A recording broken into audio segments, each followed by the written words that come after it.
Iba't ibang aksyon at hakbang na ang ginagawa ng lokal na pamahalaan ng Baguio City laban sa epekto ng El Nino. Sa katunayan po, activated na ang El Nino Task Force ng lungsod para mapaigting pa ang paghahanda sa tagtuyot. Si Jezreel Kate Lapizar sa sentro ng balita.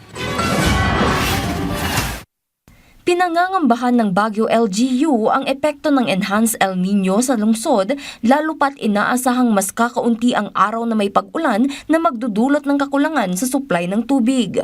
Ayon kay Mayor Benjamin Magalong, patuloy nilang pinoprotektahan ang mga watershed ng lungsod sakaling lumala ang epekto ng tagtuyot. Bukod dito, may mga kasalukuyang konstruksyon ng rainwater catchment basin para sa karagdagang supply ng tubig. Problema namin ngayon itong forthcoming na El Nino, and it appears na most probably maka-experience na naman tayo ng drought. Kailangan talaga natin ng reserve funds, so we cannot spend all the QRF natin. Samantala, handa na ang Office of Civil Defense Cordillera at ang Regional Disaster Risk Reduction and Management Council para sa tagtuyot. Sa koordinasyon ng ahensya sa Department of Agriculture, nagsimula na silang magbigay ng kagamitang kailangan ng mga magsasaka bago pa lumala ang epekto ng tagtuyot gaya ng abono, solar pumps at iba pa.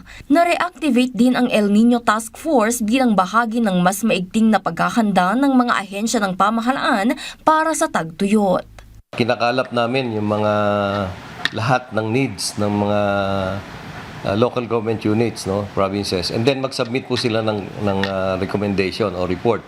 Ano yung mga kailangan nilang gamit para po magawa namin ng paraan at ito po ay may provide sa mga provinces.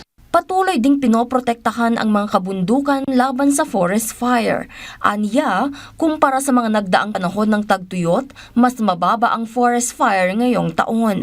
Nagpapaalala rin ang opisyal para maiwasan ang sunog ngayong mainit ang panahon at paano makaiwas sa mga heat-related illnesses.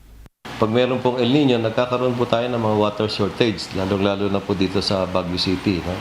So isa na po ito sa ating ine-expect. So, paghandaan na po natin ito, gumawa na po tayo ng aksyon para po dito. Jezreel Kate Lapizar para sa Pambansang TV sa Bagong Pilipinas.